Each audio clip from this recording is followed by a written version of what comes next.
여러분들 보시면요. 지표면에서 물체를 가지고 있다가 옵니다. 그럼 이게 떨어지죠? 떨어지는 운동 방향으로 지금 얘 뭐 받고 있어요? 중력. 그렇죠. 중력이라는 힘 받고 있어요. 그러면 운동 방향과 힘의 방향이 무슨 방향? 같은 방향.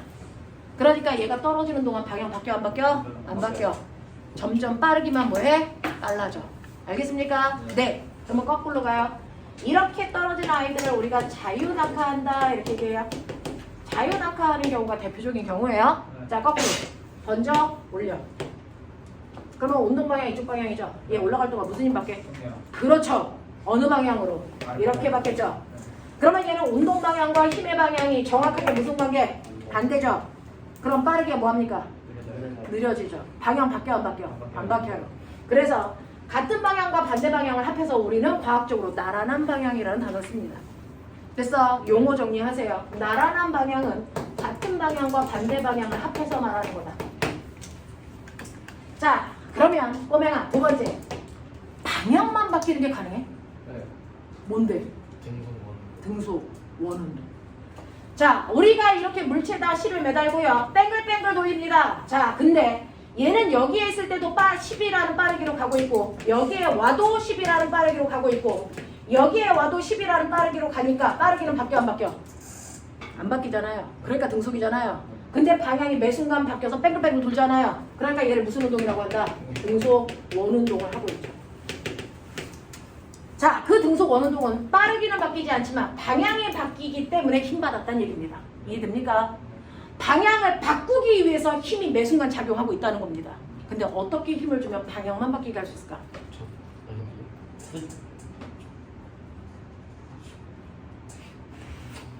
반드시 물체가 가려는 운동 방향과 언제나 몇 도? 90도 되는 방향으로 힘을 주면 빠르기는 안 건드리고 방향만 바꿀 수 있어. 자, 얘가 이렇게 가려고 그러는데 힘을 이렇게 주니까 얘가 이쪽으로 못 가고 당겨서 이렇게 와서 여기로 가는 거야. 됐어? 그리고 여기에서도 이 물체는 이쪽으로 가려고 하는데 힘은 어디로 줬을까? 이것과 무조건 90도 방향, 이 방향으로 힘 준 거예요. 그래서 그쪽으로 못 날아가고 얘가 휘어서 일로 온 겁니다. 무슨 말인지 알아? 여기에서도 가려는 운동 방향이 이쪽 방향인데 힘은 어디로 줬습니까? 90도. 이렇게 준 거죠. 됐어? 그래서 이 아이는 빠르게는 바뀌지 않고 방향만 계속 바뀌고 있습니다. 근데 공통점. 아하. 그렇다면 언제나 운동 방향과 힘의 방향은 90도여야 되는데 그 모든 힘이 어디를 향하고 있다? 원의 중심. 구의 중심을 향하는 힘. 멋진 말. 구심력. 알겠습니까? 구심력을 받아서 등속 원운동 하고 있어요. 됐죠? 자, 이런 식으로 방향만 바뀌게 하기 위해서는 물체의 운동 방향과 힘의 방향이 언제나 90도의 수직을 이루어야만 가능합니다. 되겠어? 수직을 이루고 있을 때 빠르기는 건드리지 못하고 방향만 바꿉니다. 됐죠? 이렇게 됩니다. 자, 그러면 어떻게 힘을 주면 다 바뀌게 할 수 있을까? 물체의 운동 방향과 무슨 방향?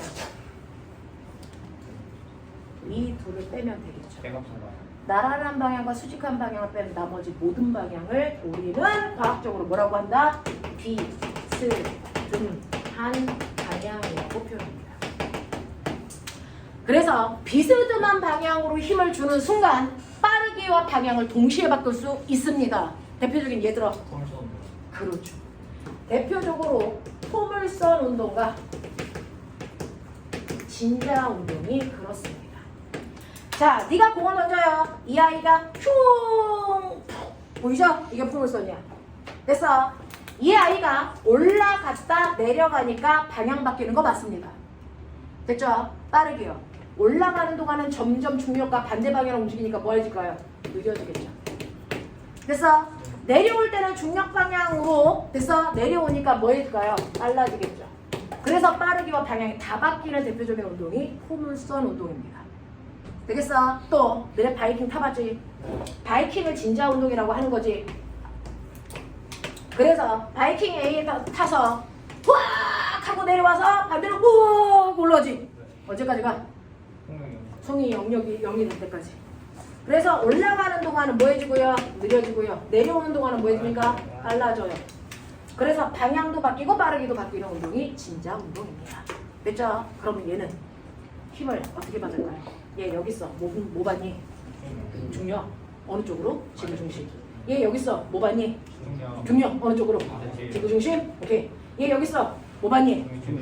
지구 중심으로 중력. 얘 여기 있어. 힘 받을까 안 받을까? 받죠. 중력. 됐습니까? 그랬을 때 물체가 가고 있는 운동 방향과 힘의 방향이 비스듬한 방향입니다. 그래서 다 바뀌는 겁니다. 물체의 운동 방향과 힘의 방향이 비스듬합니다. 그래서 다 바뀌는 겁니다. 알겠습니까? 이렇게 됩니다. 됐죠? 이런 식으로 물체의 운동 방향과 힘의 방향이 비스듬한 방향일 때 다 바뀌는 운동을 하더라라고 하는 겁니다. 되겠냐? 되겠냐? 자, 그러면 이러한 힘이 작용했어요. 그래서 힘 때문에 모양도 바뀌고 운동 상태도 바뀌었어. 납득했지? 됐어? 자, 이러한 힘의 종류. 이런 걸 변화시킬 수 있는 힘에도 종류가 있나 봐. 뭐 태어날 때부터 깜찍했는데 힘의 종류를요 중학교 1학년 때 더군다나 분류도 해줬어 우리한테. 됐어? 힘의 종류 아는 대로 다 얘기해봐. 쓸데없는 장력 같은 얘기 하다가 걸리면 뒤진다. 헐, 그 얘기 하려고 했는데 힘의 종류야. 중력. 힘을 만드는 근원에 따라서 얘기하는 거죠. 중력! 수직함요. 지랄하고 하지. 산성유 힘. 중1 때 배운 거 얘기하자. 중력! 마찰력! 탄성력! 부력! 전기력! 자기력. 맞습니까? 이렇게 6개로 여러분들은 배우셨습니다. 중학교 1학년 때. 됐죠? 우리가 중학교 1학년 때 나름 많이 배웠어요. 기억을 못할 뿐이죠. 자, 근데 이러한 힘을 우리가 뭐 할 수 있다고요? 힘을 뭐 할 수 있어요? 분류할 수 있습니다. 어떻게 나누지? 전기력, 자기력, 중력, 탄성력, 됐어? 마찰력. 이거 어떻게 나눠? 접촉하느냐. 오, 새끼, 넌 이름이 뭐냐? 정승민이요. 정승민. 승민. 들어봤다. 승민이. 자, 그러면 힘을요 크게 두로 나눌 수 있어요. 접촉해야만 작용하는 힘과 그래서 접촉해야만 작용하는 힘이에요. 떨어지는 순간 힘이 없어집니다. 접촉하고 있을 때만 작용하는 힘과 됐어? 네, 떨어져 있어도 작용합니다.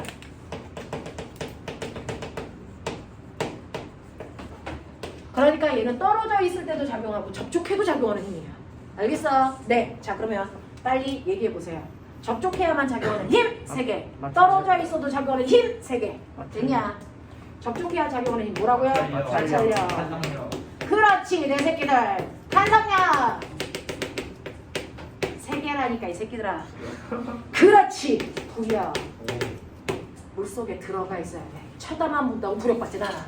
알겠어? 네. 오케이. 떨어져 있을 때 작용하는 힘이 중력, 전기력, 자기력 이렇죠. 근데 머리 있는 척해. 떨어져 있을 때 작용하는 얘네들 힘 중에서 얘네들을 요렇게 한 팀, 너만 따로 이렇게 나눌 수도 있는 거 아세요? 뭔데?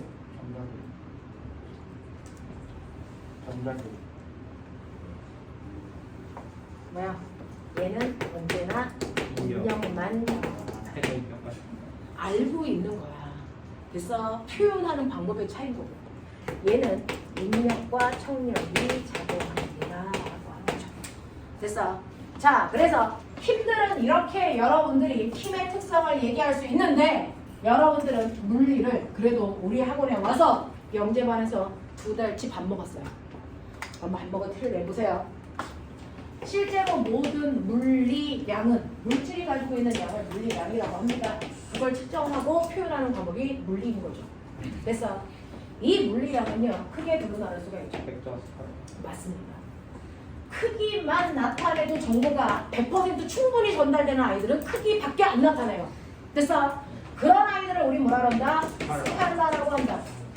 그래서 하지만 크기만으로는 정보가 미흡해서 방향까지도 같이 나타내야만 정확한 표현이 되는 아이들도 있다. 그래서 이걸 우리는 뭐라고 할 거다? 벡터라고 할 거다. 됐냐? 그러면 크기만 나타내도 정보가 100% 전달되는 게 뭐 있습니까? 질량. 대표적으로 질량이 그렇죠. 되겠어? 온도가 그렇죠. 됐어. 그 다음에 속력, 이동거리, 얘네들은 크기만 나타내도 충분한 정보를 전달합니다. 하다못해 여러분들 1 에너지가 스칼라인 거 아세요? 1과 에너지도 방향을 가지고 있지 않습니까? 스칼라 값입니다. 하지만 크기만으로는 미흡해서 방향까지도 무조건 나타내줘야만 되는 아이들. 속도. 됐어? 이게 뭡니까? 바로 속도, 변이, 가속도. 또 너네 한참 핫하게 배우고 있잖아. 그렇지. 운동량, 충격량, 그리고 지금 막 나한테 배웠던 뭡니까? 힘이죠. 중학교 때 배웠던 교과서 중에서, 과학 교과서 중에서 유일하게 벡터의 특성을 가지고 있는 거 중학교에서 배우는 유일한 게 힘입니다. 중학교에서 배우는 유일한 벡터 값은 힘밖에 없어요. 그걸 뺀 나머지 모든 것들은 스칼라입니다. 자, 그럼 벡터는 벡터대로 계산하셔야죠. 됐어. 방향을 가지고 있는 힘을 통해서 모든 얘네들을 다루는 방법은 다 똑같습니다. 얘처럼 다루시면 됩니다. 그래서 힘을 통해서 벡터를 어떻게 다루는지 여러분들은 미양섭이하고 첫날 배우셨어요. 됐어? 네. 자, 그 중에서 꼬맹아 3 더하기 4가 얼마야? 3 더하기 4는 얼마야? 이거 7이죠? 네. 자, 이거는 너네가 스칼라로 계산한 겁니다. 네. 아세요? 3 벡터에다가 4 벡터를 더하면 얼마니? 네. 오른쪽으로 마이너스 1. 얼마니? 3 벡터에다가 4 벡터를 더하면 얼마입니까? 7 마이너스 1부터 얼마까지니? 7까지죠. 1일 때도 있고 7일 때도 있고 5일 때도 있고 3.7일 때도 있어요. 됐어? 이거 뭐에 따라 다르죠? 방향.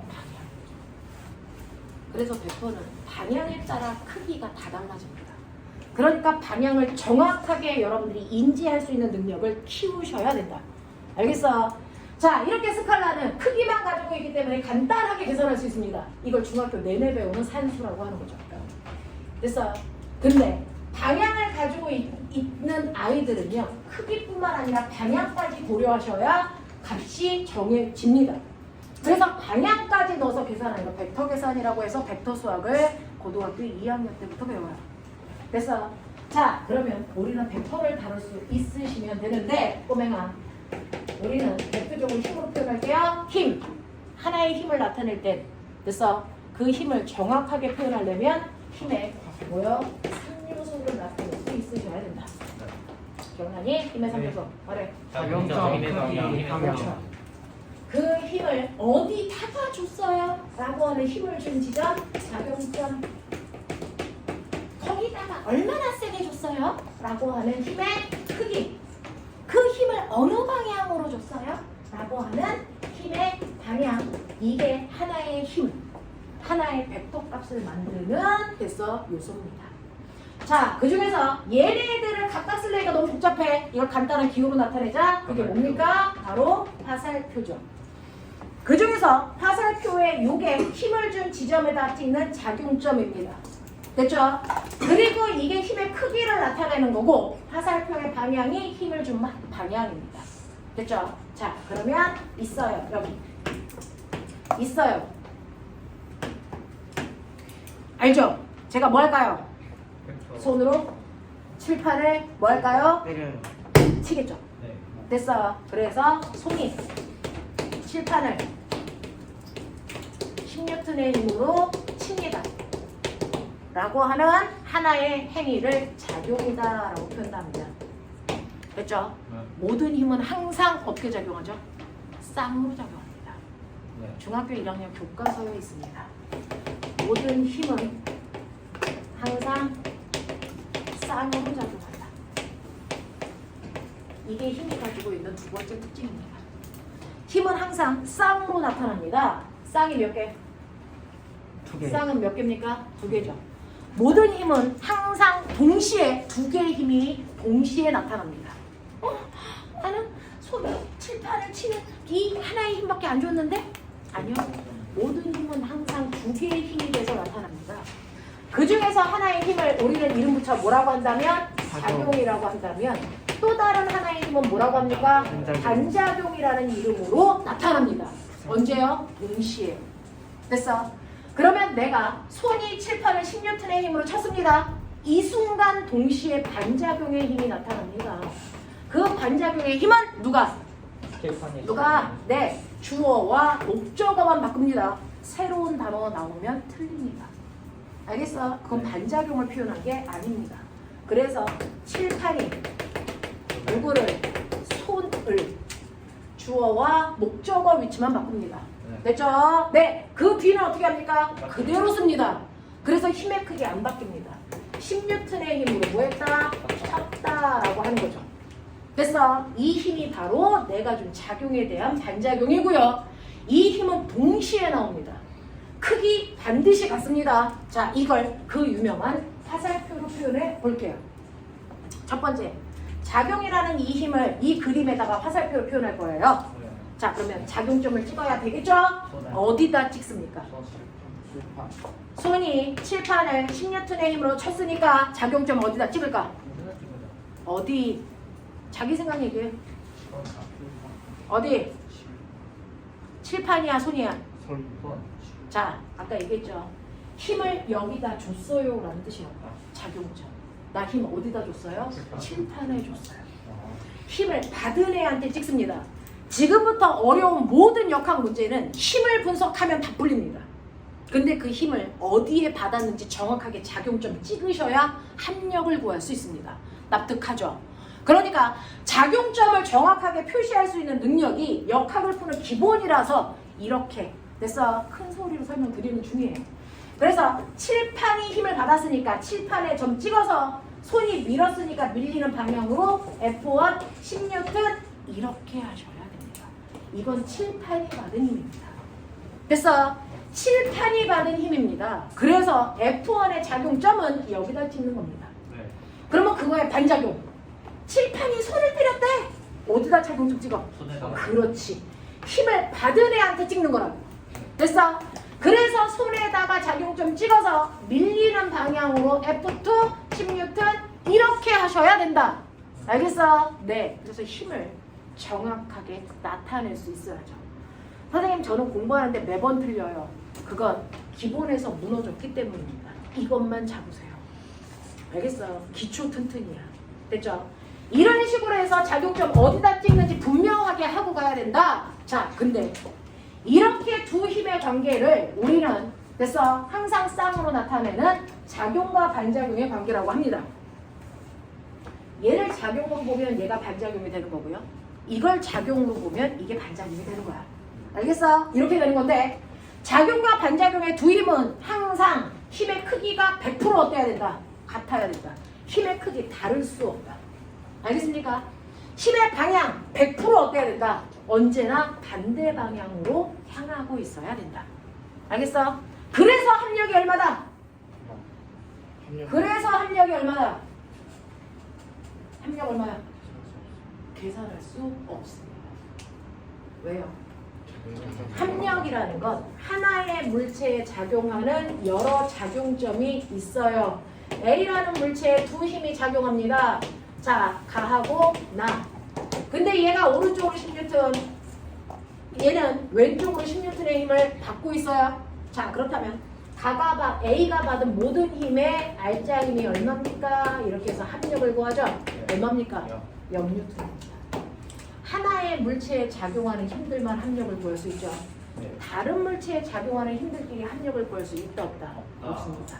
자, 그랬을 때 합력을 구해서 합력을 0을 만드는 두 힘의 관계. 멋진 말.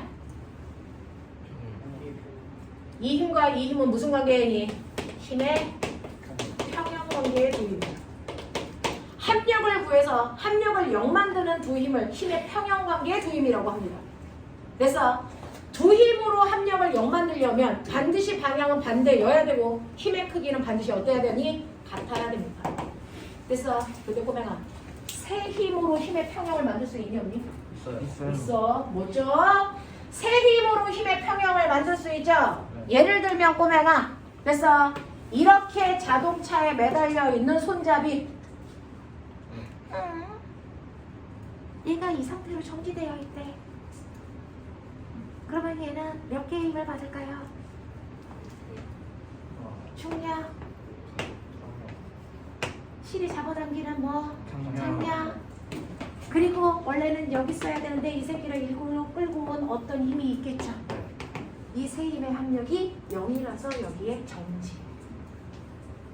그랬을 때요. 그러면 세 힘의 합력이 0이어야 되는데 저는 세 힘을 한꺼번에 합력 구할 수 없어요. 이 힘과 이 힘 두 힘의 합력만 먼저 구할게요. 네. 그럼 어떡합니까? 요거 그대로 평행이동. 됐어. 그랬을 때 이 힘과 이 힘의 합력은 무조건 얘의 크기와 반대방. 크기는 같고 방향만 뭐 반대인 힘이 생기겠죠. 그랬을 때 세 힘의 평형은 그 중에서 두 힘을 이용해서 합력을 만든 이 아이가 나머지 하나의 힘과 크기는 같고 방향이 반대이면 돼. 알겠습니까? 이런 관계야. 자, 이런 식으로 합력을 0 만드는 힘을 우리는 힘의 평형 관계의 두 힘이라고 한다. 평형 관계의 두 힘은 반드시 하나의 물체에 작용하는 두 힘이어야 되고 방향은 반대이고 크기는 같아야 된다. 그렇다면 우리가 아까 그린 이 두 힘은 힘의 평형 관계의 두 힘이 아니고 무슨 힘이다? 작용, 반작용의 두 힘이다. 알겠습니까? 이렇게 서로 다른 물체에 작용하는 힘은 절대로 합력을 구할 수 없는 힘이라서 칠판이 받은 힘은 그대로 10N, 손이 받은 힘도 그대로 10N이어야 된다. 알겠습니까? 합력이 0이 될 수는 없다. 아시겠죠? 오케이. 멋집니다. 됐죠? 이런 식으로 해서 여러분들이 힘이 세 가지 요소가 있다는 걸 기억하시면 되는데, 됐죠? 이때 병 있어, 자기야. 내가 여기다가 힘을 줘서 오른쪽으로 10N의 힘을 줄 거야. 여기다가 힘을 줘서 오른쪽으로 10N의 힘을 줄 거야.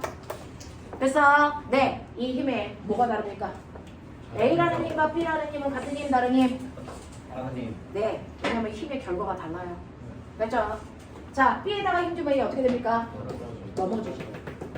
됐어? 여기다 힘 주면 얘 어떻게 될까요? 넘어져요. 됐어? 그래서 힘은 작용점도 중요하다. 그리고 힘을 좀 크기도 중요하고 방향도 중요하기 때문에 그 모든 걸 하나의 화살표로 표현한다. 근데 힘을 뺀 나머지는 작용점을 잘 보지 않습니다. 그죠? 자, 그러면 이렇게 됩니다. 오른쪽이 A 힘, B 힘, C 힘, D 힘. 다 배웠죠? A라고 하는 벡터와 같은 거 찾아. A와 같은 거 찾아. 있어 없어? 없어요. 있어 이 새끼다. 됐어. A 벡터와 같은 벡터 찾으세요. A 벡터와 같은 벡터 찾으세요. 뭡니까? B 벡터입니다. 됐어. 네. 벡터들은요. 아까 힘은 작용점을 본다 그랬는데 힘을 뺀 나머지는 작용점 봐 안 봐? 안 봐요. 사실은 힘도 작용점을 잘 보지 않습니다. 자, 그래서 이렇게 벡터들은 그대로 뭐 할 수 있니? 각도만 유지하면 평행이동이 가능합니다. 됐어?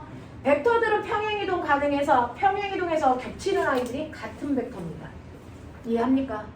되겠습니까? 네. 그래서 A와 B는 같은 벡터입니다. 이렇게 하시면 돼요. 되겠죠?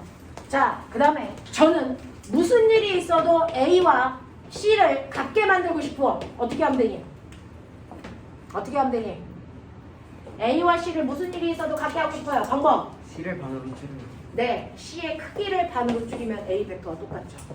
또는 A 벡터를 2배 하시면 C와 같죠. 라고 해서 벡터도 산술 계산 가능합니다. 아세요? 저는 무슨 일이 있어도 A하고 D 벡터를 같게 만들고 싶어요. 방법. A와 D는 같니? D 방향을 줄여요. A와 D는 같니? 다르죠? 왜요? 방향이 정반대라서. 근데 무조건 같게 하고 싶어요. 그럼 어떻게 하면 돼? 둘 중에 하나의 방향을 정반대로 바꾸면 되죠.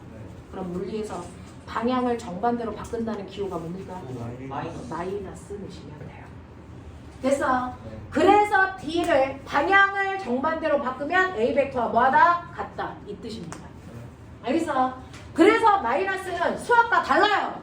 빼란 얘기가 아니고 방향을 바꾸란 얘기입니다. 정반대로. 알겠습니까? 이런 얘기입니다. 이런 얘기입니다. 그래서 벡터들은 이렇게 다뤄가면서 여러분들이 벡터를 더하거나 뺄 수 있으셔야 됩니다. 자, 그렇다면 벡터를 더하거나 빼네. 오케이. 자, 그러면 나는 합벡터를 구하자. 또는 차벡터를 구하자. 이거 가능해야죠. 네. 빠른 속도로 합시다. 다 들었을 거예요. 하나의 물체에 그래서 오른쪽으로 10N의 힘을 가하고 있는 A와 오른쪽으로 20N의 힘을 가하고 있는 B와 왼쪽으로 20N의 힘을 가하고 있는 C와 비스듬한 방향으로 됐어 10N의 힘을 가하고 있는 D가 있습니다. 네. 자, 그렇다면 이 가라는 물체가 받은 합력을 구할 겁니다. 그래서 여러 힘을 받고 있으니까 이 물체가 가속도가 얼마인지 어디로 갈지 잘 모르겠어. 그래서 이 힘들을 모두 다 합한 하나의 힘으로 물체의 힘을 나타내는 걸 힘을 뭐 한다 그럽니까? 합성한다 그럽니다. 합성한다 그러고 합성한 결과 만들어지는 하나의 힘을 저 아이들의 합한 힘, 합력이라고 하는데 요즘은 이걸 뭐라 합니까? 알짜 힘이라고 합니다. 그중 여러분들이 보시는 것처럼 A와 B라고 하는 두 힘의 합력을 구하래요. 알짜 힘을 구하래요. 근데 A와 B는 어느 방향으로 작용하는 두 벡터입니까? 어느 방향? 같은 방향. 그렇죠. A와 B는 정확하게 두 개가 같은 방향으로 작용하는 두 벡터예요. 이럴 때는 A 벡터와 B 벡터를 더하라고 하는 그래서 합벡터는 무조건 산수와 똑같이요. 그래서 10N과 20N 크기를 그냥 더하시면 되겠죠? 그래서 몇 N의 힘이 30N의 힘이 작용합니다 라고 하면 돼요. 근데 어느 방향? 어느 방향? 같은 건데. 원래 그 힘의 방향. 그래서 그러니 이 두 힘을 따로따로 쓰지 않고 이걸 합해서 원래 걔네들의 힘의 방향인 오른쪽 방향으로 몇 N의 힘? 30N의 힘이 작용한다라고 얘만 그려도 아까 두 힘의 효과가 그대로 나타난다. 알겠습니까? 이 얘기입니다. 됐죠? 자, 그런가 하면 F와 C의 합벡터를 구하래요. 이렇게 나와요. 근데 F와 C는 무슨 관계? 반대 방향. 반대 방향입니다. 그래서 이렇게 정반대 방향으로 작용하는 두 힘의 합력을 구하래요. 합벡터를 구하래요. 그래도 반대 방향이면 어떻게 해야 된다? 마이너스 빼야 된다. 그래서 어디에서 어딜 빼야 됩니까? 무조건 큰 거에서. 큰 힘에서 작은 힘을 빼셔야 된다. 알겠습니까? 네. 왜? 힘은 음수값을 갖지 않습니다. 플러스와 마이너스는 크기가 아니고 뭡니까? 방향만을 표현하기 때문입니다. 됐죠? 그러니까 큰 힘에서 작은 힘을 빼셔야 되는데 F가 30이고 C가 20이니까 이걸 빼시면 크기가 얼마 나온다? 10 나온다. 그러면 그 10이라는 힘이 어느 방향으로 작용합니까? 무조건 큰 힘 방향으로 작용합니다. 알겠습니까? 큰 힘 방향으로 작용합니다. 그러니 F가 큰 힘이니까 얘하고 얘를 합성하면 이 둘을 따로 그리지 않고 큰 힘 방향인 이쪽 방향으로 10N의 힘이 작용해 F-를 구할 수 있죠. 됐죠? 이렇게 표현해도 같은 효과. 같은 효과라고요. 되겠어? 자, 근데 꼬맹아 머리 있는 척해. 같은 방향의 두 힘이라는 건 두 힘이 몇 도를 이루고 있다는 얘기야? 0. 그래서 0도를 이루고 있을 때가 실제 크기를 더하는 가장 최대의 효과가 나타나는 각도입니다. 반대 방향일 때는 뭐 하라 그랬어요? 빼라 그랬죠? 그 반대 방향은 몇 도를 얘기합니까? 180도를 나타내죠? 180도가 두 힘이 만들 수 있는 최소의 효과입니다. 그래서 아까 선생님 말씀드렸죠? 3벡터와 4벡터를 더하면 그래서 얘는 벡터 값이 얼마 나올 수 있다? 가장 최소일 때가 얼마? 1루튼입니다. 됐죠? 왜? 두 힘이 무슨 방향이면 되니까? 반대 방향일 때가 최소니까. 됐어? 그래서 얘는 3벡터와 4벡터를 더하면 1벡터에서부터 가장 최대값 두 개가 같은 방향을 향할 때니까 몇 뉴턴? 7뉴턴까지의 벡터 이 범위 안에 합벡터가 만들어집니다. 알겠어? 그러면서 머리 좋은 척해. 3벡터와 4벡터처럼 크기는 다르지만 두 개가 같은 방향일 때가 최대 효과, 두 개가 반대 방향일 때가 최소의 효과라면 됐어? 느꼈니? 0도일 때가 최대값을 만든다. 180도일 때가 최소값을 만든다? 그렇다면 두 벡터 사이의 각도가 벌어지면 벌어질수록 합력은 뭐해진다? 작아진다. 합력은 무조건 작아진다. 그러니 한 놈이 4N 이어요. 한 놈이 3N 이어요. 근데 이 각도가 60도, 90도, 120도랍니다. 굳이 합력 구해볼 필요 있니? 누구의 합력이 가장 작을까요? 1번이야, 2번이야, 3번이야? 3번입니다. 각도가 제일 크니까. 알겠습니까? 이렇게 됩니다. 그래서 같은 벡터이면 둘이 이루는 각도가 벌어지면 벌어질수록 합력의 크기가 뭐해진다? 작아집니다. 됐죠? 자, 그러면 우리는 같은 방향, 반대 방향에 있다 합력 구하는 거 다 했어요. 자, 이제 같은 방향도 반대 방향도 아닌 나머지 방향, 그걸 우리는 뭐라 그러냐면 여기서 비스듬한 방향이라고. 0도보다는 크고 180도보다는 작은 이 각도에서 두 힘이 작용할 때 합력 어떻게 구합니까? 아는 대로 얘기해. 아는 대로 얘기해. 평행 사변형. 평행. 평행 사변형. 사변형법. 삼각형. 삼각형. 두 번째 삼각형법. 머리꼬리. 머리꼬리가 삼각형법이야. 그래요? 네. 또 뭐 있어? 계산하는 거죠. 이거 세 가지만 보이죠? 네. 자, 그 중에서 일반적으로 우리는 못 써요. 네, 쓰죠? 사실 이거 다 안 쓰죠? 뭐 씁니까? 피타 쓰죠, 피타. 네. 자, 피타 써요. 근데 보시면 두 힘이 이렇게 이루고 있어요. F1 됐어? F2 이 두 힘의 각도가 세타일 때 합력 구해달래. 한번 더 보면 돼. 이 두 힘을 이용해서 평행사변형 그려. 얘하고 평행하게 여기다 그리시면 돼요. 이렇게. 얘하고 평행하게 여기다 그리시면 돼요. 이렇게. 맞아? 자, 그랬을 때 됐어. 원래 두 힘의 작용점을 맞춰놓고 그린 건데 작용점에서 반대편으로 대각선을 그리세요. 이게 바로 이 두 힘의 합력 방향입니다. 알겠어? 자, 평행사변형을 그릴 때 조건이 있어요. 원래 두 힘에 뭐를 맞춰라?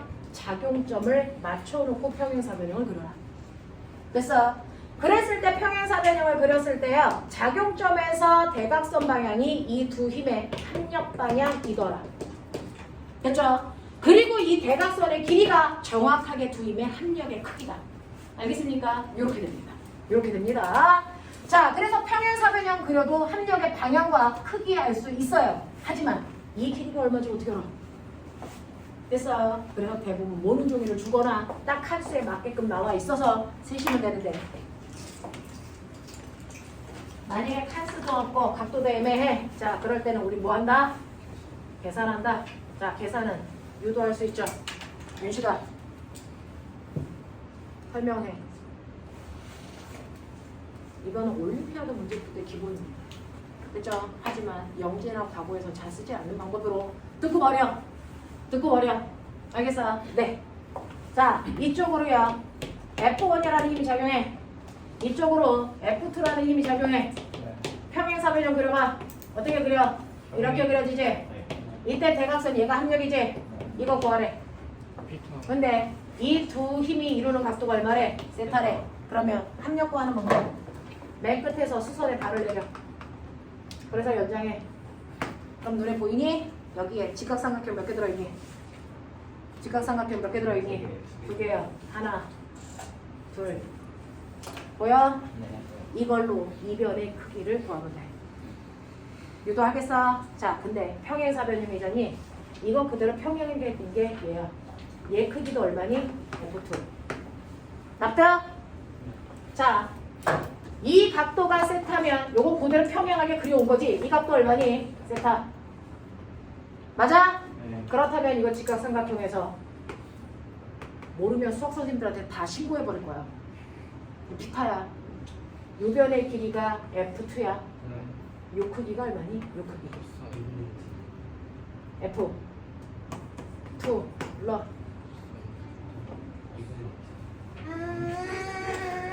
야, 수학 선생님 뭐라고 해야 돼? 빨리 내놔! 누구한테 해야 돼? 이거 기아야 대수야? 상은쌤. 이거 기아야 대수야 이거? 자, 여기가 세타야. 그럼 그러면 이거 얼마야? F2 얼마지? 코사인 세타야. 되겠지? 이 얼마야? 이거 대답 못하면 승진쌤한테 전화할 거야. 이거 얼마야? F2 사인 세타죠. 그리고 나면 이 새끼 없어져요. 필요가 없죠. 이제 썼으니까. 그리고 나면 밖에 있는 크다란 삼각형 보세요. 그죠? 그러면 이 자체가 직각삼각형인데 직각삼각형에서 세 변의 관계 A, B, C 아세요? 뭡니까? A 제곱은 B 제곱 더하기 C 제곱이다. 맞냐? 네. 요거 넣을 거야. 그러니 내가 구하려고 하는 F라는 힘의 제곱 F라는 힘의 제곱은 됐습니까? 요 전체 길이의 제곱 더하기 요거의 제곱. 나 엄청 산수 잘한다. 해보자. 됐어. 최선을 다하자. F1 더하기 F2 코사인 세타가 B에 해당되는 길이에요. 그거 제곱.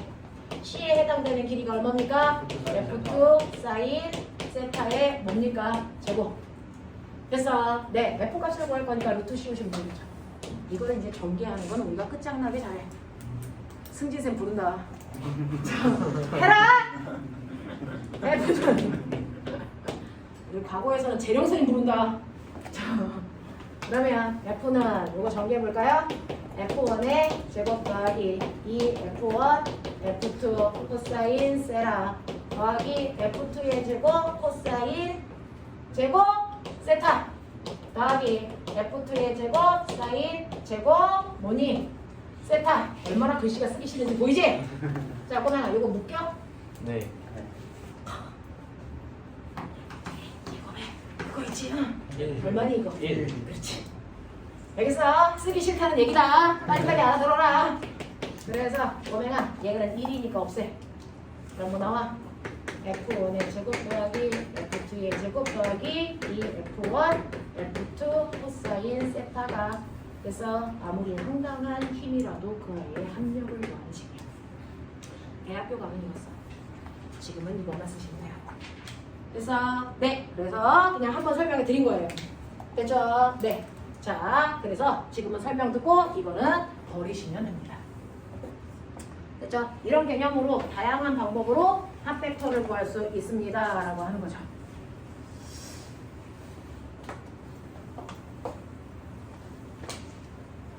합벡터는 뭐야?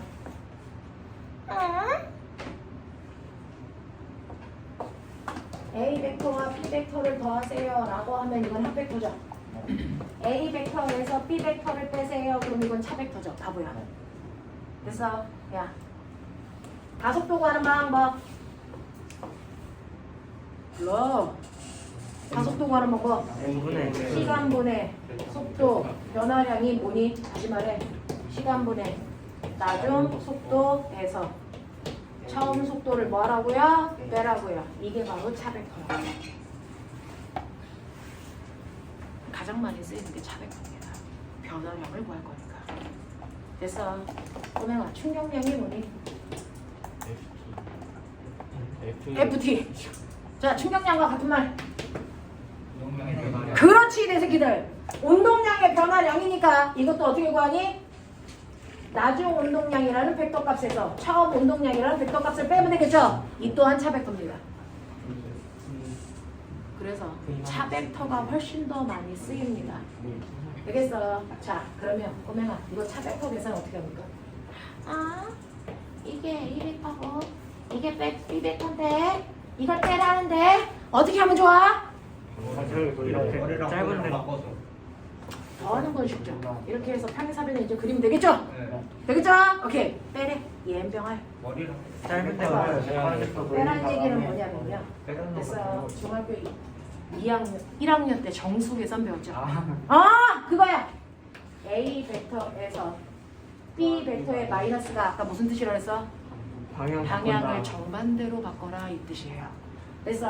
그래서 B 벡터의 방향을 정반대로 바꿔서 뭐해라? 더해라 이 뜻입니다.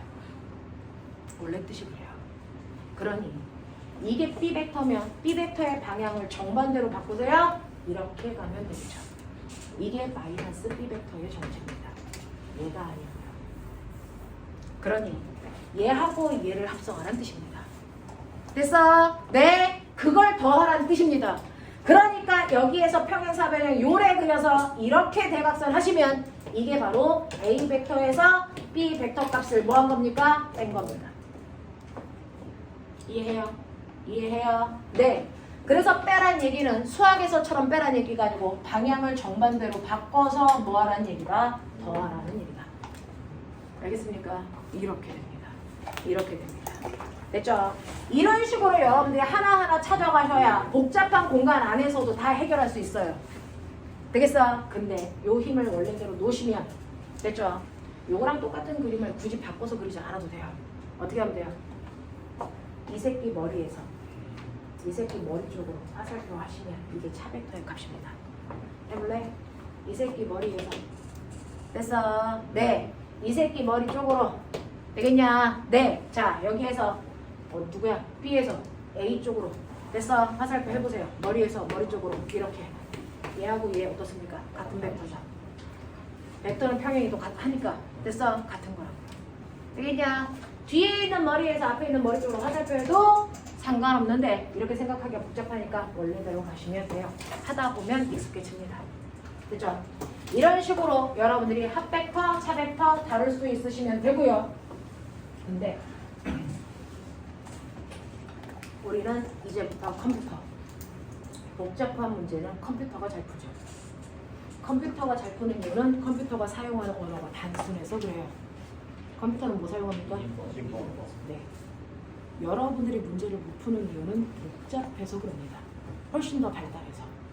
그러니 우리도 우리의 사양을 다운시킵시다. 이진법으로 갑시다. 안내주세요. 포물선은 너무 복잡하죠? 이거 포물선으로 안 풀잖아요. 이거 포물선으로 안 풀죠. 이거를 수평 방향의 운동과 수직 방향의 운동으로 나눠서 해석하는 거 아세요? 그러니 아무리 복잡해 보이는 곡선 운동도요. 됐어? X축 방향의 운동하고요. Y축 방향의 운동으로 나누어서 단순하게 풀어서 더한다. 그게 훨씬 더 깔끔하고 정확하다. 그래서 포물선 운동 됐어? 네. 이 포물선 운동을 우리는 수평의 등속 운동과 연직상반 운동 또는 반으로 잘라서 등속 운동과 자유낙하 운동으로 분석해서 푸는 게 가장 깔끔하고 빠릅니다. 포물선으로 풀어서 포물선 방정식 같은 거 외우지 않습니다. 알겠어요? 네. 자, 그러면 이런 식으로 복잡할수록 단순하게 X축과 Y축으로 나눕니다. 이게 우리의 이진법에 해당되는 물리공식이에요. 그것처럼 우리는 항상 X축과 Y축밖에 없는데 힘이 비스듬하게 작용해. 이런 힘 안 써. 됐어? 비스듬한 방향으로 10N이라는 힘이 작용하고 있어.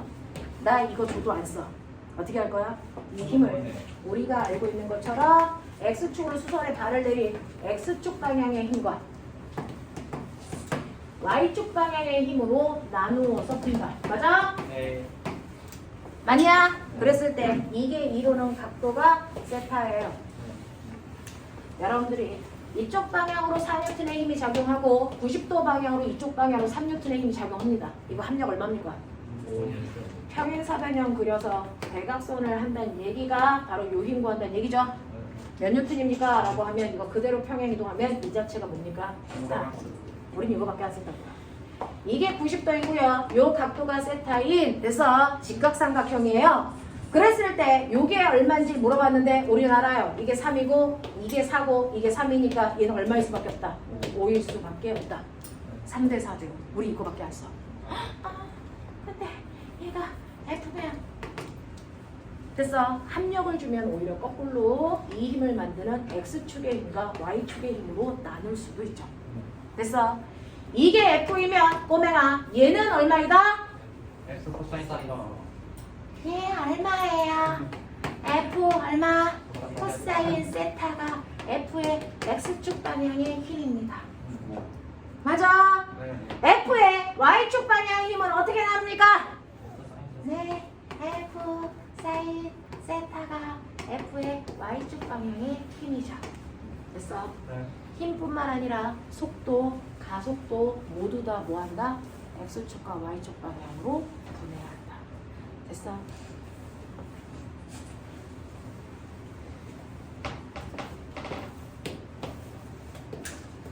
뭘까요? 빗면. 빗면. 됐어?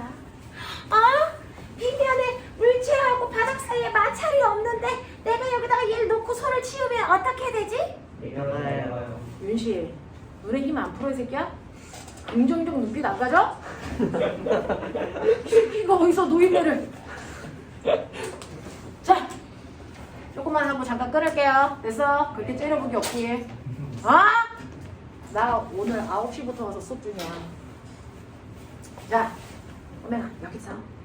얘는 여기가 지구니까 뭐 봤니? 중량. 중량은 어느 쪽으로 작용해? 왼쪽 아래 방향. 그래. 지구 중심 방향. 됐어? 이쪽으로 중력이 작용하는데 여기 마찰이 없어서 손을 놓으니까 이 새끼가 일로 갈 줄 알았어. 힘을 이렇게 받으니까. 네. 근데 이 새끼가 일로 가. 병신인가 봐. 얘 약간 병신이네. 일로 가네. 힘도 안 줬는데 그쪽으로 힘이 작용한 겁니다. 네. 왜요? 수직한 거.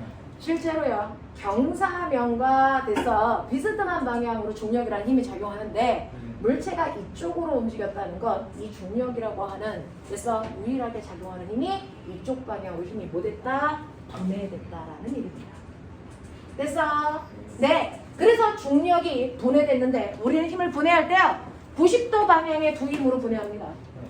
일반적으로. 그러면 경사면과 나란한 방향 물체를 잡아당기는 힘으로 중력이 분해됐다면 이것과 90도 되는 방향의 힘으로 힘을 또 하나 분해하셔야 되고요. 우리는 경사면과 나란한 방향의 힘을 Fx라고 칠게요. 그러면 경사면과 수직한 방향의 힘을 우리는 Fy. 그래서 수평과 수직 방향의 두 힘으로 돼서 중력을 분해합니다. 그래서 사실은 이 두 힘을 가지고 평행사변형을 그렸을 때 대각선이 이해가 되는 겁니다. 알겠어? 그 힘으로 나누었다는 얘기입니다. 자, 그랬을 때 경사면 아래쪽으로 이 힘이 얼마 작용하기 때문에 얘가 내려갔을까? 이제 그거 구하고 싶어. 자, 근데 머리 좋은 척해. 기야, 어느 선생님이시니? 박상훈 쌤이요. 그렇지. 자, 봐. 이거 세타다. 아들들아, 여기 어딘가에 세타 있다. 오. 저기. FIM. 아무데나 가리키고 저기 하는 거 봐라. 동찬! 어딨어? 빨리 세타 어딨어? 저 병신 새끼. 야, 전화해 빨리. 오시라고. 야, 박상훈 쌤 전화해 빨리. 그렇지. 잠시만요. 자, 요 각도가 세타야. 네. 어디가 세타일까? 여기 어딘가에 있어. 이 새끼들 FIM. 몰라. 손 아까랑 다른 위치야. 정신 새끼 몰라. 이거 가르치고 있어 이거. 이거 사진 찍어서 보여드려야 돼. 아까 각도가 요쯤 어디였는데 지금 이쪽 어디야? 아예 저기 어딜까? FIM. 되겠어요? 자, 얘하고 얘가 이루는 각도는 얘하고 90도가 되는 선과 됐어? 얘하고 90도가 되는 선 사이에 이루는 각도랑 똑같죠? 네. 맞습니까? 기하에서 그렇게 배우죠? 그래서 요 각도가 세타야 이 새끼야. 여기가 아니고. 아니 저기 에휴 엣지 화장실 여기가 있잖아. MG 세타야. 화장실. 되겠습니까? 네. 근데 꼬맹아 잘 봐. 이거 평행사변형이니까요. 요거 그대로 평행이동하면 여기 가서 붙죠? 네. 그럼 머리 좋은 척하면 이게 90도고 이게 지각삼각형인 거 보이세요? 네. 요 힘이 mg인 거 보이세요? 맞죠? 이게 중력이라고 했죠? 그럼 꼬맹아 직각삼각형에서 요 힘이 바로 경사면 아래쪽으로 물체를 잡아당긴 힘의 정체다. 되겠어? 요거 그대로 크게 그리시면 이렇게 된 힘입니다. 이렇게 된 겁니다. 알아! 최선을 다해 보려고. 내가 기아 선생님은 아니잖아. 비슷해? 비슷해? 직각처럼 보여? 자, 여기가 MG야. 자기야. 여기가 세타야. 경이다. 여기가 얼마야? 그렇지. 요것과 똑같은 크기인 이 힘이요. 중력 때문에 얘 때문에 싹 내려가. 알겠어? 그래서 이 힘을 뭐라고 하니? MG 싹 내려가 세타. 모델은 병신이다. 알겠냐? 경사면에 물체를 놨을 때 경사면 아래쪽으로 물체가 내려가게끔 하는 힘이 바로 뭐라고? mg 쌍 내려가 세타. 알겠어? 요만큼이야. 그러면 물체를 놨을 때 경사면과 수직으로 콩 누르는 힘도 생기네. 이건 뭐야? mg 콩 눌러 세타야. 모델은 병신된다. 외워라. 노인네 수고했다. 외울 때 됐다. 됐죠? 그래서 경사면에 물체를 놓으면 무조건 됐어? 중력이라는 힘이 몇 개의 힘으로 나뉘어진다? 두 개의 힘으로 나눠진다. 됐어? 물체가 놓여있는 힘 부분과 90도가 되게 작용하는 힘, 멋진 말. 면과 90도 방향으로 작용하는 힘, 연직. 그걸 연직이라고 하는데 90도 방향으로 누르는 힘을 우리 뭐라 그러니? 수직! 항력! 이거를 대문자 N으로 쓰죠. 됐어? 물체가 바닥을 누르면 그 바닥이 물체를 똑같은 크기로 떠받드는 수직 항력이 적용해요. 알겠어? 네. 자, 그랬을 때 수직으로 누르는 힘 어떻게 구한다고요? mg 콩 눌러 세타. 되겠지? 자, 경사면에 놨어요. 물체가 경사면 아래쪽으로 싹 내려가. 알겠어? 자, 경사면 아래쪽으로 잡아당기는 힘 얼마? 얼마? mg 싹 내려가 세타. 알겠습니까? 자, 그 중에서요. 여기에서 이게 콩 누르는 힘만큼 바닥에서 얘를 떠받드는 힘이 있어서 예를 들어 이게 16N이면 얘도 16N이죠. 합력 얼마? 0이다. 그래서 수직 항력은 됐어. 항상 0을 만들기 때문에 타고 들어가지 않습니다. 그러면 물체의 운동에 관여하는 힘은 이 힘이 아니고 뭐였습니까? 경사력.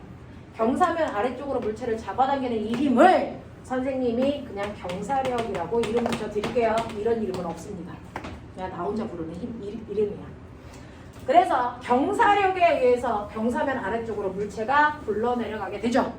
됐어? 자, 그래서 모든 물체는 경사면 위에 있으면 됐어? 자기의 중력과 경사 각도에 의해서 힘이 만들어져서 그 힘으로 움직입니다. 그래서 mg 쌍 내려가 세타만큼 힘이 있죠. 그럼 나는 그 유명한 가속도 구하고 싶어. 가속도 구하는 식 A는 n분의 F. n분의 F 뭐야? 그럼 이걸 m으로 나눠. 그럼 보이니? 네. 모든 경사면에서 그래서 가속도가 얼마만큼 생긴다? G 사인 세타만큼 생긴다. 머리 있는 척해. 경사면에서의 가속도를 결정하는 인자는 뭐니? 경사면에서 물체가 내려가는 가속도를 결정하는 게 뭐라고요? 경사. G 사인 세타로 경사 각도야. 경사 각도가 커지면 커질수록 가속도가 뭐해지니? 뭐해지니? 경사 각도가 커지면 커질수록 가속도 뭐해지니? 빨라요. 사인 세타 값이 커지니까 커지겠죠. 그랬을 때 보면은 경사 각도가 제일 크면 몇 도니? 90. 그게 뭐니? 자유낙하죠. 오. 경사 각도가 90도니까 여기다 90도 집어넣어 보세요. 가속도 얼마입니까? 네, 그렇게 나와요. 그래서 수직면에서 자유낙하 시키는 게 90도의 경사각에서 갖는 가속도의 크기다. 알겠어? 그래서 자유낙하할 때 가속도가 G인 이유가 바로 G 못달면에 사인 세라 때문에 나타나는 것이야. 알겠어? 그러면서 나 물어볼게요. 1kg짜리 이 새끼가 먼저 떨어져? 10kg짜리 이 새끼가 먼저 떨어져? 똑같아요. M이 안 들어가 있어요. 가속도를 결정할 때는 물체의 질량하고 상관이 있냐 없니? 없죠. 경사면에서도 똑같죠. 그러니까 같은 경사면에 1kg짜리를 놓던 10kg짜리를 놓던 아이들의 가속도는 다 어때야 된다? 같아야 됩니다. 알겠습니까? 네. 됐습니까? 네. 그래서 자유낙하는요 극단적으로 경사각이 90도일 때 나타나는 현상들만 설명한 거지만 그래서 경사각이 작아져도 같은 현상들이 나타납니다. 질량하고 무관합니다. 됐어? 각도만 일정하면 가속도 변한다 안 변한다? 안 변합니다. 알겠습니까? 네. 이렇게 됩니다. 됐죠? 10분만 끊었다가요. 됐어? 오늘 본론을 하죠. 어? 그냥 논 거잖아 지금까지는. 아 재밌었다. 재밌었어요. 자, 10분만 그러다 가자.